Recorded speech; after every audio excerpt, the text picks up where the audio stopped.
If you want to lose in family court, go in angry. Never die. Never die. Never die. Never die. Never die. Never die. Never die. Never die.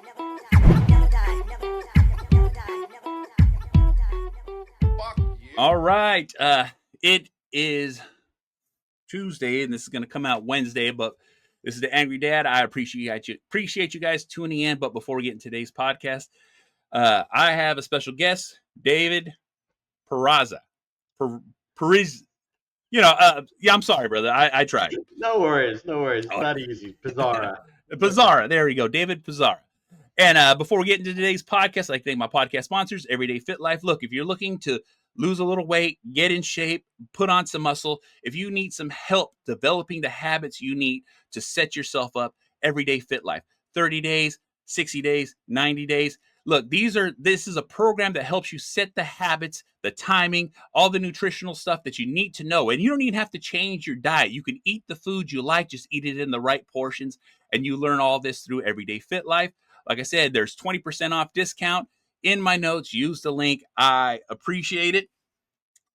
All right, let's get into a show. David, you got a book, man. Throw out what you're here to promoting. I'm here to promote this book, Dad's Child Custody Action Plan, Insider Secrets to Family Court Success. I've been a lawyer for 26 years now, fighting for fathers in family court. And what I've noticed is that they generally don't have the tools they need to go into court. And the problem is men don't talk to each other enough about the really important stuff like, how do I win in family court? Like, what do I tell the judge? You know, women do this stuff all the time. At the nail salon, at the hair salon, at the park, when they're like shopping, when they go to the bathroom. They're always strategizing. Men aren't doing that. So I had to start something to get men to start doing that. So I came out with this book, Dad's Child Custody Action Plan. It's designed to give you the information you need in plain language. No legalese, very basic, like here's what the judge wants to know about you. Give him this information and you're going to do much better in family court. Yeah, that's the kind of thing that I need. Because like I said, I've been divorced twice. The second divorce was a lot easier because because I'm married 3 times. My second ex-wife, she seen what I went through, so she didn't put me through that. But also too, I'm a good dad, and she understood that. Because my first divorce, God damn it, like I didn't know what I was walking into the first time because, like I said, there's a stack of paperwork, there's a stack of things, but also too, there's a lot of nothing's in your favor when it comes to a dad because, like, especially in my area, what I'm saying, I'm covered in tattoos, I'm a gnarly looking dude, and she's like, I'm a drug dealer, I'm this, I'm that, like all these crazy things, and I wasn't prepared for that. So It's like all these accusations being made, and the court system is in favor of women. And that's just simple. Because like I said, I started off with one day every other week. And then I had to build that up over time. It probably took me 5 years just to build up 50-50 custody at that moment in time. You know what I'm saying? And that was just me consistently going back, Not uncommon because, and here's the thing, a woman's greatest strength in family court is her ability to play the victim. So if she can cry, if she can get that lip to quiver, if her hands can shake, little tear, it just triggers all those emotions, particularly if you've got a male judge who's like, I want to protect you. Like, fuck that. That's the truth. Yeah, that is the truth. You know what I'm saying? Because, like I said, just because I've shared so much of my experience of divorce on this show, and, and I share it with no caring of repercussions from anybody because, this is a topic that most men are scared to talk about because it's like, if I talk about this, in this situation, it's going to hurt the kids. In this situation, it's going to make our relationship bad between me and the ex. It's going to, and I stopped caring a long time ago because it's like, this is vital information that a lot of dads need because you have to fight to your fullest extent to keep your kids. You know what I'm saying? Because they're trying not to give them to you. Right. And why is that? Because it's a money issue. Exactly. Yeah. And here's the crazy part too. Like even on that part, there was a moment in time where I was receiving child support, and a lot of men don't know it because when you're filed on child support, you actually have to go to the child support office and let them know, like, hey, I need to make sure that this person's paying me fill out all this information, and then they Mhm. just deduct it out of their check. You know what I'm Right. saying? Because like I tried to give her an opportunity to like pay, and it didn't even happen because like she Of just was course. like, I'm not paying. So I filled out the paperwork, and they're like, oh, okay. Now she like they're taking money out my. I'm like, no, these are processes. You know what I'm saying? I'm in your book. It lays it out to where it's like, you know, beginning to end and how to set yourself up. That's the goal. And you know, one of those things I gotta say before I go further, I'm really proud of you. You are a Thank man who actually valued his kids and put their needs above your own ego. Most men are so scared about their ego and taking child support that they don't do it, which is why women never pay it. They have a Yeah, failure rate of like 80%. exactly. It's appalling to me how men just let it slide. Like, I don't need her fucking money. You don't need her money, but your kids do. Yeah, it's Don't fall for that accountability. crap. Period. It's Absolutely. accountability. Yeah, yeah. Like I said, it took me years because, like I said, even with my first divorce, you know, I did. I was so in love. I was so thinking all this was going to work out. I had a retirement job. I was well off, and when it crushed me, like I said, I lost myself. Right. And then once Common. I was able, and like I said, it takes a long time. A lot of us have to build it up. There's a lot of emotions. There's a lot of feelings. There's a lot of chaos going around that a lot of dads don't know how to express or talk about. And because of that, it puts us in this weird spiral. And it takes something dramatic to get you out. But, you know, what got me out was understanding that the dad I wanted to be, I had to fight to be that it through the court system. You know what I'm Right. saying? And you and I say fight, and I'm talking about violence and all this stuff. Is that's not the intent of it. What it is you have to have a strategy, you have to have a plan, you have to have an understanding of like the playing field here. We're on uneven ground, and because that ground is uneven, it's an uphill battle, and that uphill battle is it'll put you through the ringer. It's a testament to the mental strength that you have to be a father nowadays. You know what I'm saying? Because like even the new 100%. father, 100%. You know, and that's why I built the VIP program at dadslawschool.com. Because not only are we teaching you what you need to know in the courtroom and how to gather the evidence and then how to use that evidence, because most people don't know, understandable, how to actually use evidence in a trial or a hearing. But speaking to that emotional part where you need to rebuild that ego, you need to rebuild that self-esteem, you need to get through those emotions of you're just feeling all this stuff and you don't know how to process it, do it in a way that's not going to blow your life up. I created the VIP program where we've got monthly meetups, where we've got, which are soon to be weekly, we've got a WhatsApp group where dads communicate with each other on a regular basis throughout the week so that they can actually be like, hey, I'm going through this, I'm feeling that, this is what I'm doing. And they chime in on each other, they support each other in the way that men actually will do when they open up to each other. It's really interesting to me. There's this whole myth that like men don't support each other. Women don't support each other. Women are yeah, always like gathering data on each other, trying to figure out how they're going to backstab them. yep, Men just don't do a lot of it. But when they do actually come out and be like, this is what's going on, this is what I'm feeling, you'll get 5 guys who are like, yep, went through that same thing right there. This is how I handled it. They're always there with the advice and the opinions. It's a really helpful group for dads to be in who are going through breakups and divorces. and that's important to have because like even when I was going through it, I didn't have any community. I was basically by myself struggling and not even understanding how to ask for help or how to reach help. You know, like us men we're logical. We think linear. You know what I'm saying? It's like this is what I got to do, and I got to do it by myself. And one of the things, like even in my community, how I've cultivated is like, no, I will give this advice. I have so many friends and so many people that are acquaintances that I've gone through and walked them through just what I went through. So then Yep. that they understood that they weren't alone, but also too to have those guidelines, those steps of like, all right, let me take this path. Because like even when you're doing here, you know, one of the biggest things that I've learned to come through is you have to take yourself out of yourself when you're in the court system because you need to be this business professional. You can't really show emotion. You have to be very, very like direct of like, this is what I'm feeling. This is what I'm going through. This is what I need to happen. Right. And you can't react to the other person. And that it's the hardest thing to do because there's so much emotional buildup that you're like, where can I explode? And men can't do that. And that's exactly what I say in my book is if you want to lose in family court, go in angry. Mhm. Like as a man, you show the glimmer of anger, you're dead. Like Yep. you've just proved all of her fears about you to the judge. But that doesn't mean don't be assertive. Yes. What I say in my book is you need to work through your emotions before you get to court. Be ready for the onslaught because she's going to repeat all the reasons why you're negligent, abusive, don't know the kids, can't handle it, don't know how to parent, don't know how to discipline. He doesn't even know their shoe size, Your Honor. It's always the fucking shoe size. I don't know what It's that's yeah. about. You know, it's one of the things, like even with talk about the shoe size, you know,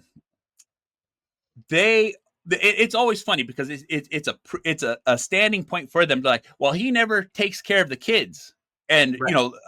most households are two-parent incomes, but a lot of us are one income families, and it's because I have to be this one income person that she stays home and takes care of the kids all day.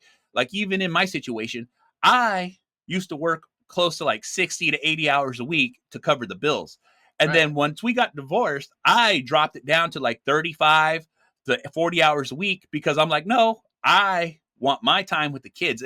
One of the things I always explain to people is like, look, you don't have to work this hard anymore because you're not supporting the entire family group. You're supporting yourself. And because of that, if you want your time, you have to prove that you can have the time. Because like Yeah. even in the court system, they're like, well, he's always at work.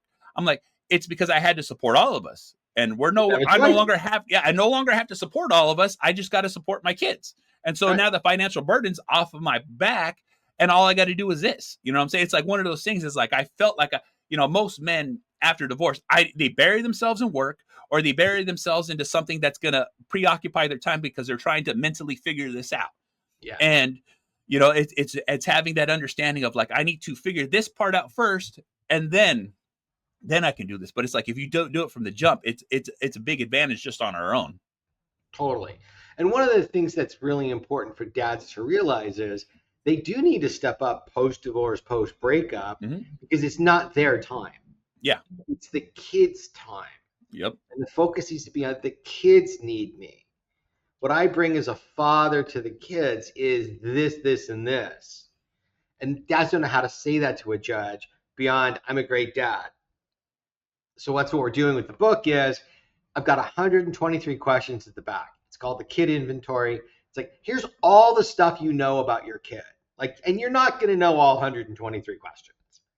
But the point is, if you get 40 of them and you put that in a declaration to the judge, now when mom says he doesn't know the kids, he doesn't know how to discipline them, he never spends any time, and you're disproving that with facts, the judge is suddenly going to be like, actually, sir, you do seem to know your children, and ma'am, you seem to be lying. Yes.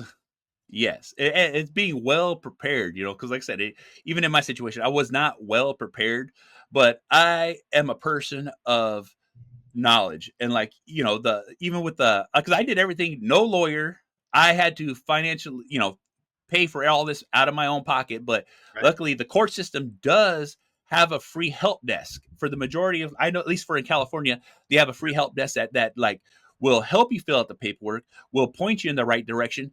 And there are programs that are there to help you, but you got to be willing to look for the programs, ask for the help. Because like I went to numerous seminars. I almost lost my job a few times because I would just call into work because I found out about the seminar the day before. And in the seminar, everything that we're talking about, they're explaining. And because they're explaining, it gives you a different perspective of what you need to understand, how to dress, how to talk, how to walk. And that's the thing too, is like those things aren't available if you don't look. And like I'm just with your book, I'm pretty sure it's like everything that I probably had to fight to learn is all in that. Absolutely. We've got a chapter on how to talk to the judge. It's the first one. I've got a chapter on do you have to wear a tuxedo and be all formal talking to the judge? No, by the way, you don't, thankfully. I would just look like a short little penguin. not good. I'm 5'5", so to your 6'5", it's like, whoo, Yeah. big difference. Yeah. But you're right, and that's one of the reasons why this book is so important for dads is because it puts all that information in 146 pages of just packed content that's easy to understand. It's like, here's what you really need to know.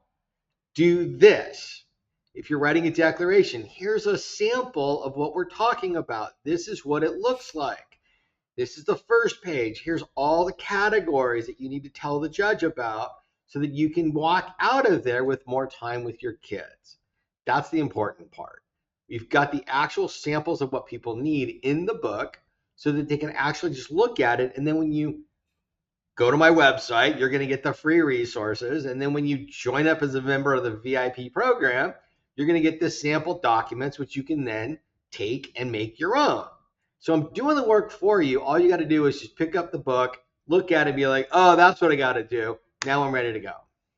And that's what a lot of men need, because like I said, like I said, we think linear, and it's like, if we have step-by-step instructions, and just most people are like, look, I read the manual, I read the instructions, and if I have a clear line of sight, it's the possibilities are endless. And that's one of those main things is like understanding that like there is a path to success through child support, through divorce, through all these things. The only thing is we don't see we only see the bigger picture. We don't see the smaller picture. And that's what fucks us up a lot, is that because we don't see that, you know what I'm saying? Like the next goal, the next step, do this, do that. It just seems this mounting task that we have to do alone. And you're not alone. We all go through this. A lot of us, been there, done that. When you get involved in a community, especially around dads who are in this situation, it's comforting to know that we have support. You know what I'm saying? Because that's one of the things I'm always here for. You know what I'm saying? I spill my fucking guts on this fucking podcast because I want people to understand they're not alone. Absolutely. And that community aspect is huge. And I don't know how old you are, but I'm 58. And in my generation, there were a lot of marriages. Yeah, I'm 42. In your kids' generation, you're not going to see nearly as many marriages. Exactly. You're going to see a lot more paternity cases. Yes. Dads who have to go to court to get time with their kids. Why? Because moms get the kids automatically at birth. They get sole legal, sole physical custody. Mm-hmm. Dad doesn't get that. But I signed the birth certificate. Congratulations, sir. You know what that gets you? You have a fast race ticket right to child support. What? That's it. That's right. That's all that means, buddy. All that birth certificate gets you is child support. Exactly. That's it. Because you've got to go to court to get actual time with your kid. Yep. So you've got dads who don't know this, and they don't have a community, like you say. So what I'm building is, through Union of Dads, we are building that community of men who want to be dads, who are stepping up, who are learning what they have to do in court to go there, to support themselves, to explain to the judge, I'm a good dad. Here's what I know about my kid. Here's how my schedule will work with the kids. Yeah. One of the things I talk about in our program is having a daily calendar. Like, how much time do you spend with the kids? Then we have a map, a simple little thing like a map. What's on that map? Here's my address. Here's mom's address. Here's where the kids go to school. Here's where they go to karate. So a judge can actually look at it and be like, oh, mom says you can't pick the kids up from school because you're too far away from work, but you're only 5 miles away from mom for work. And that's only a 7-minute commute in my town. Mom's full of crap. Exactly. But if men don't know that that's what they're supposed to tell the judge and how to tell the judge, because oftentimes they'll just lead with mom's full of crap. Well, that's not going to cut it, dude. All you've done is make yourself look combative and argumentative. Yep. But if you lead with, Your Honor, we're only 7 minutes away from kids' school where I work. Mom's full of crap. Oh, now you've actually given the judge the information and then put your opinion in, which, by the way, you probably shouldn't do. Yeah, 100%. Like, it's hard not to do that, but that is the truth right there. Yes. Yeah, and that's the thing too, is like one of the hardest things that I went through that was the biggest obstacle for me was understanding mediation. You know what I'm saying? Mediators, at least for here in California, it's different all around the world. But in California, you before you even see a judge, you got to go to a mediator. And a mediator is a therapist. A mediator has seen it all, heard it all. And, mediation is not a place to argue. Mediation is not a place to engage. And like I said, after the first time I spoke with the mediator, I quickly understood what was needed to be, because like, like she riled me up. She got in my face, said all these crazy things, and I interacted. And that's Right. what you don't do. The mediator is there for you to talk to them and only them. And then when he's ready, he'll talk to her. So as Right. long as you have that disconnect, literally imagine an invisible wall in between you, and you only talk to the mediator. And then the easiest way to counter, at least for me, the easiest way to counteract anything that she said that the mediator is going to ask me is to ask a question to that question. You know what I'm saying? Because like one of the biggest things is like, he's a huge alcoholic. He's this, he's that. And the judge is all, well, the mediator was like, how many DUIs you have? I'm like, I don't have any DUIs, sir. I am a commercial driver. And because I have my class A, I get drug tested all the time. So I don't understand why I would have a DUI. And he was like, oh, and then just checked it off and didn't ever acknowledge it again. You know what I'm saying? It's understanding that like these are the tips and tricks. And, I hate to say it like that, but these are the tips and tricks that we need to understand is like, don't engage, don't speak, don't talk, let them get emotional. You stay calm, cool, and collected. I always call it the 3 C's: cool, calm, and collective. Because as long as you have that in your pocket, you are set. You call it tips and tricks. We call it strategies and tactics. There we go. What this book is designed to do is to give you a strategy, and then a tactic is they ask about the DUI, and you're countering with, here's the reason why that's a silly question. Yeah. Right? I don't know why she would even raise that, Your Honor. She knows better. Yep. Well, what are you just telegraphing to the judge? Oh, mom's playing games. Mom's making crap up. Exactly. And the judge see these things every single day. So it's like they're quick to pick up the cues as long as you're not presenting yourself as this combative person. Exactly. And that's the important part, because you want the judge to, because you got to understand, the judge is looking at this from this perspective. I've got a kid, and I got to figure out which parent should have majority of time with that kid on the one hand. On the other, which parent is telling the truth? So mom's coming in with all these allegations about dad. He's negligent, he's an alcoholic, he's a drug addict, he's abusive, blah, blah, blah. It's an endless litany of crap. Yep. Dad's coming in with what? If dad just comes in with, I'm a great dad, it's not going to beat this stuff. Mm-hmm. But as you start being like, hey, I'm a commercial driver. Here's why that's important. I get drug tested. I don't have DUIs, because if I had DUIs, I can't do my job. That means I'm probably not an alcoholic, Your Honor. Hey, mom says I work too far away from the kid's school. Well, here's the 5 miles between us. Mom says this. Mom says that. Mom says I can't make time for my kids. That's BS, Your Honor, because I'm a commercial driver. We get to pick our own hours. I get to pick the routes I'm doing. Whatever the facts are that then express to the judge that, hey, you're actually on top of this stuff. Yep. And it's really important.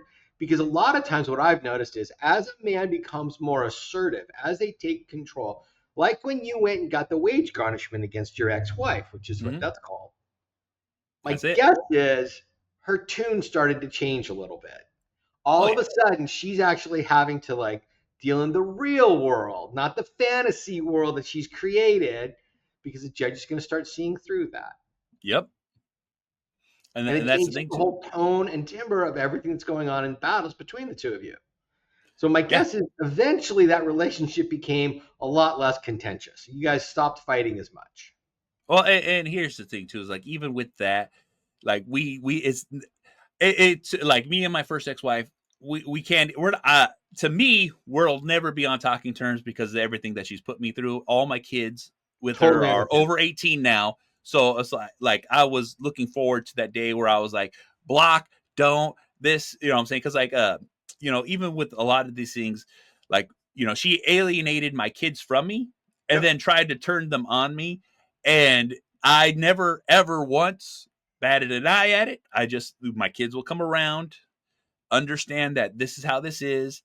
And, eventually, kids get older, they see the truth. And sure as shit, all my kids were like, oh, my mom's a horrible mom. You know what I'm saying? And that's the thing.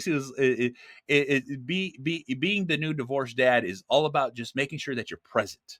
And by being present, God damn, it makes your relationship so much stronger with your kids. And then also too, it's like I've never talked bad, I've never talked down, and I've never spoken ill of their mom to them, because guess what? They'll understand when they get older, and I don't need to put that kind of pressure on them, because that was one of the things that she would do to our kids. It's like make me seem like this evil dude that's like all this stuff, and I'm like, that's how your mom feels. I can't help that. You know, it's amazing to me, Wade, every time I hear that story, which is a rather common story of Very, he's very. trying to turn the kids against him. Mm-hmm. What does that say about them as a person? Like, Huh. they chose you. Yeah. Like, you're saying, I am a horrible picker. Kids, don't listen to me because I don't know what I'm doing. I can't choose a good person. Exactly. Like, what the fuck? Yeah, for real.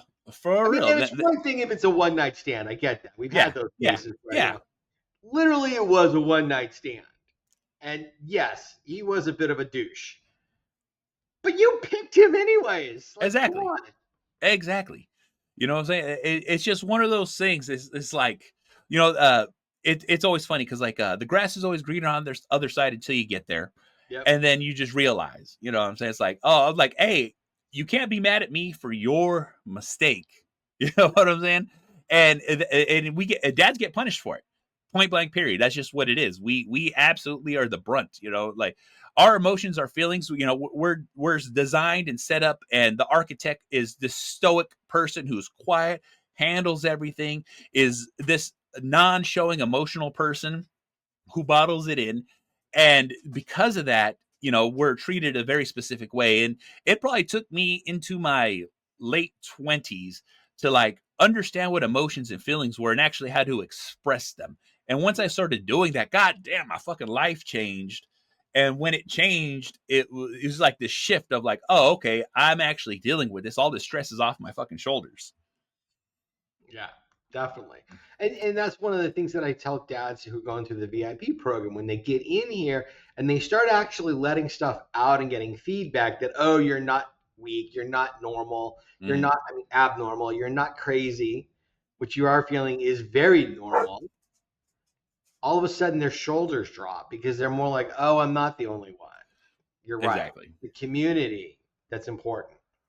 Yeah, it's very, very important. Like I said, there's something about not feeling alone and having someone actually understand and have been there, done that in the same situation where you're just like, oh, okay, and to have these examples of success, because that's the most important thing, is seeing that going through divorce, going through child custody, going through these does have an endpoint, and people are successful at it. Like I said, there's gonna be a lot of bad stories, but guess what? The good stories are never highlighted, and because they're never highlighted, we never see them. You know what I'm saying? All we ever see in the media is shitty fathers, this person. I was like, guess what? There's a lot more good fathers out there than there are the shitty fathers, and negative stories are the ones that get promoted, and because it gets promoted, we don't get to see that. You know what I'm saying? The everyday dad who is there for their kids 24/7, forgiving, understanding, loving, and there to help their child grow is never promoted. And because it's not promoted, we don't see that. And the flip side is this. How often do you hear about bad moms?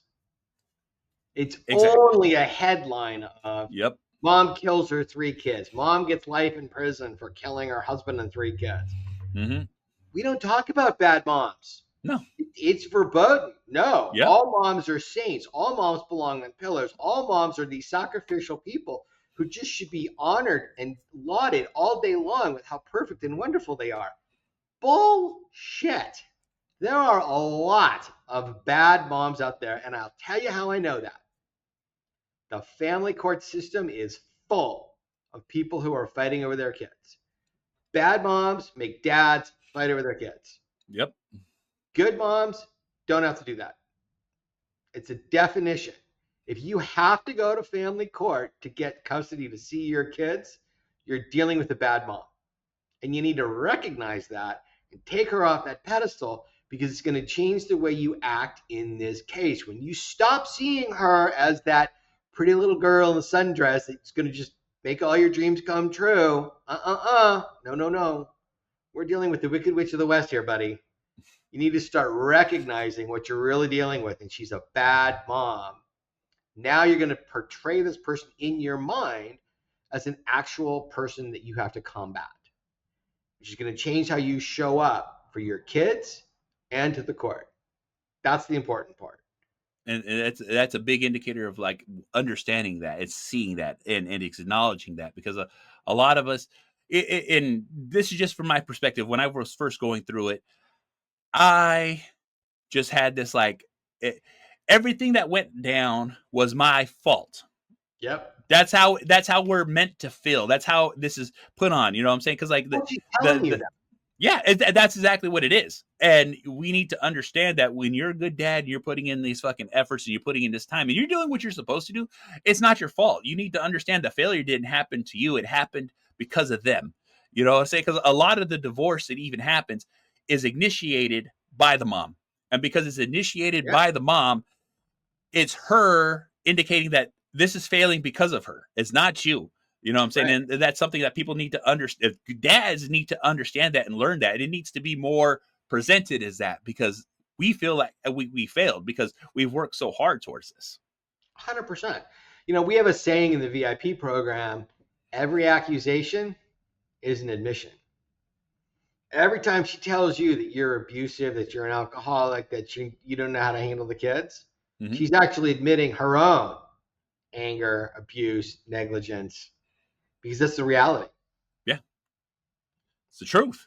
You know what I'm saying? It's the truth. You know, you point a finger, you got a couple pointed back at you, and it's just one of those things. You know what I'm saying? Like I like, even one things that I went through that was, it wasn't, I didn't really go through it, but you know, the alienation of your friends and family when you're going through divorce, and the portrayal that is put on you, because it's like, you guys are going through this divorce, you guys are having all these issues.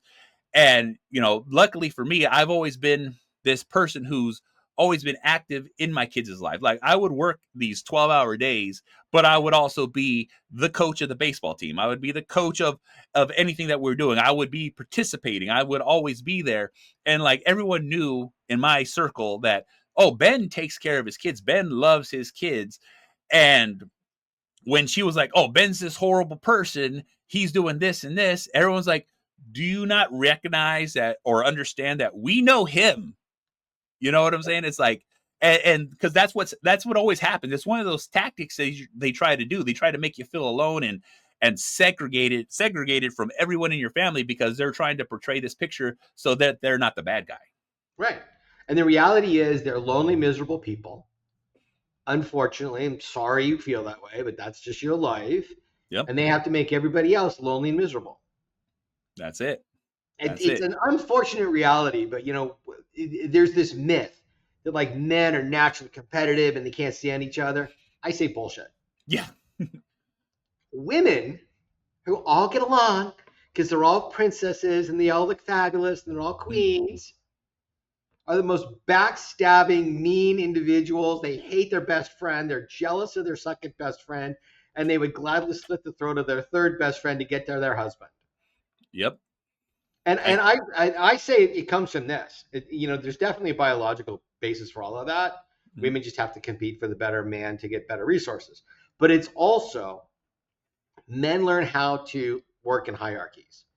Men learn on the football field, on the baseball field, on teams, how to pull together and how to accept leadership. Yep. Women don't do that. Not at all. Not at all. You know, it's just one of those things. Like, and also too, it's like, you know, even women have this betrayal of, you know, men don't talk about their feelings. Oh no, we do. It's just, we have a better understanding of each other. You know what I'm saying? Because like I said, we don't think in these sporadic thoughts. We think most men think in logical understanding. I can say this and he gets it kind of conversation. You know what I'm saying? Because like I said, we don't need to break down every emotion. We just need to have an understanding of, this is our thought, these are our feelings. Hey, I've been there. And that's enough of an acknowledgement to make a man feel comfortable, because guess what? He understands it. And I can tell from his talk, his eyes, his emotions, his vibration, I can hear all this stuff. And that's comforting, because it's like, we get it on that level. You know what I'm saying? We don't have to break it all down, but we just need to have an understanding of like, I get it. Exactly. You know, we're raised to kind of always pay attention to body language because it's a threat response, right? So I'm Yep. very aware of like, is this 6'5" guy like ready to boil over and I need to like figure out how to handle this situation? Or is this 6'5" guy ready to crumble because he's so full with emotion and depression that I don't know where that's going to go? Yeah. It's one of the reasons why, if you look at the statistics on domestic violence, who do you think's the most violent? Lesbians, heterosexual couples, gay male couples? Theory would be the most violent would be the gay male couples, right? I mean, men are just naturally violent creatures. We're horrible. We're always being abusive. It's exactly wrong. The highest level of domestic violence is among lesbian couples. Why is that? Because women are empowered to be abusive. Your wife can come up and slap you and you're not going to react. Yep. She's empowered to go ahead and do that. It's seen in movies. The woman slaps the man, like, and Yep. he and gets away with it. Exactly. So they're told you can do this. Two men, I'm gonna do some serious thinking before I hit you. Yeah. I am going to know, like, can I take this guy or not? Now, the odds of my hitting you are pretty much never. I'm 5'5" and way out of shape. So that's not going to happen. But if we're in a relationship, I'm going to always be moderating my behavior. Yeah. Because I know what the risks are. We do risk analysis. All the time. It's constantly floating through our heads as a man. Always. It's always there. Like, if something goes down, can I or can't I take this guy? Yeah. You know, it's one of those things too, is like, because it's there and we see it, we acknowledge it. It's just so crazy that, like, you know, the women's entitlement, and I'll say it like that because it is an entitlement of how they feel that they can just dominate in a relationship and in these situations because they just feel they have this power. But the dynamic is even in, it's supposed to be even in the court system, but it's not. But the thing is once you make it even ground and you put yourself on that even playing field by doing everything you're talking about in your book, it changes how everything's approached. Right. Absolutely. Because the important thing is to understand where you are and how to be assertive in that environment to state your case in such a way that the judge can see what's really going on. Yeah. You know, we have this new thing in the world of domestic violence called coercive control. I'm not really sure what it means. I don't think anybody really does. It's sort of a catch-all phrase like, oh, they're coercively controlling me. I need to have a restraining order because that's going to actually give me more custody of the kids, which is actually giving me more child support, which is what this is really all about. Yeah. Right? Your wife ever tell you, any of your wives ever tell you you fold the towels wrong? You didn't load the dishwasher correctly? You're not doing this right? What is that? Yep. There's no right way to fold a towel. Yeah. Unless you're trying to turn it into a swan, there's no right way. There's the way that your mother taught you, and that's what you're going to do. Yep. She thinks that that's the only right way, and she's going to tell you when you're doing it the way your mother taught you that you're wrong. So what does that do in a relationship? It elevates her, suppresses you, and now you're going to start shutting down. And women don't understand that when they do that, they're actually causing the shutdown that they resent. If I keep telling you, you load the dishwasher wrong, how many times is it going to take before you're like, fuck it, I'm not doing it? Yeah, and that's the truth. Yeah. That's the truth. You know, why would you continue doing something that you always do wrong? Exactly. Why am I going to do something that always makes you mad? I'm not going to sit here and make a fight. You know what I'm saying? Like even in my relationship, I used to work in a foundry place called U.S. Pipe and Foundry. Worked there for 13 years. All right. And I was working 12 to like 20 hours a day. You know what I'm saying? Because that's just what it takes to run, to support your family. You know what I'm saying? Yeah. I've come in a very low income area, and you got to work. You know what I'm saying? It wasn't an everything day thing, but I would come home and the house wouldn't be clean, all these things. But then you need to help me do this. I'm like, I just worked 12 hours. What am I supposed to do right now? I'm so tired. And like when I would come home too, like just so we have an understanding, you couldn't see an inch of my skin because I would be covered in soot. You know what I'm saying? I'd be completely full of all these things. And then it's like, you need to do this. I'm like, and it almost makes you feel like you don't want to come home because you're just like, I have to No. leave from a hard day's labor to come do another full day's hard labor. Right. You know, it's this meme that's going around of how much time do you spend in the driveway before you walk in the house? Exactly. How many guys park a block away from their house to just decompress for 20 minutes before they go in? And the first thing they're hit with is, you don't, and you don't, and you need to. And it's like, Jesus Christ, no wonder these relationships are failing. Yep. You know? The endless neediness. And it's like, fuck that. Glad I'm gay. Yeah. Right. And it, like I said, it's so crazy. Like everything that we go through here.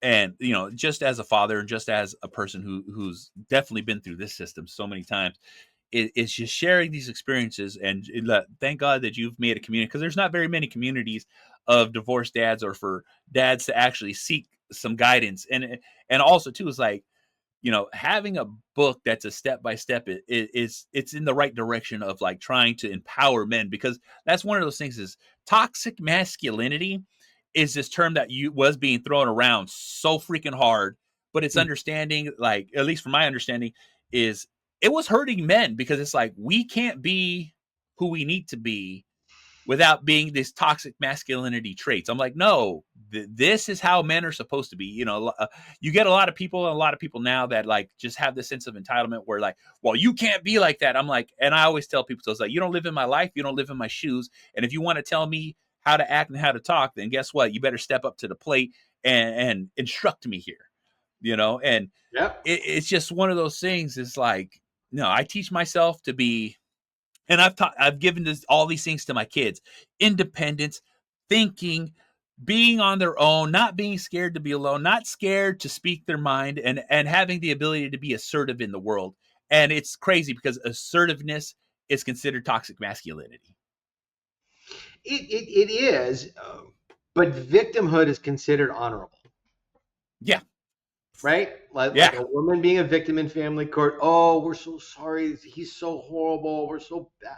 We need to keep him away from you and the kids. Bullshit. This is all about money. Yeah. That's what it's about. Yeah. You know, when things go down, it's the toxic masculine men that actually get things done. You know, in a hurricane and the power lines are down, you're not seeing those like feminists out there trying to like put up electrical wires. Yeah. You're seeing burly men who probably could use a good cup of coffee doing the hard labor that keeps our society going. Exactly. Exactly. Like I said, it's just so crazy because like there's so many aspects that divorce highlights and child custody and all this stuff highlights, and it's just like it's so crazy because they're trying to suppress men in such a way that we don't have rights, and it upsets me all the time. They're trying to take away Dad's rights to his kids. Yeah. You know, and here's the thing. You know, people love to say, oh, the system is against men. I don't know if that's true. I know it's true for bad moms who are using the system to hurt dads.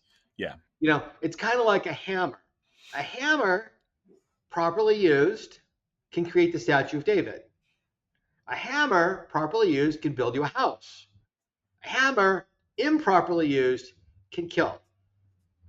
Is the hammer really the problem? No. The court system isn't really the problem.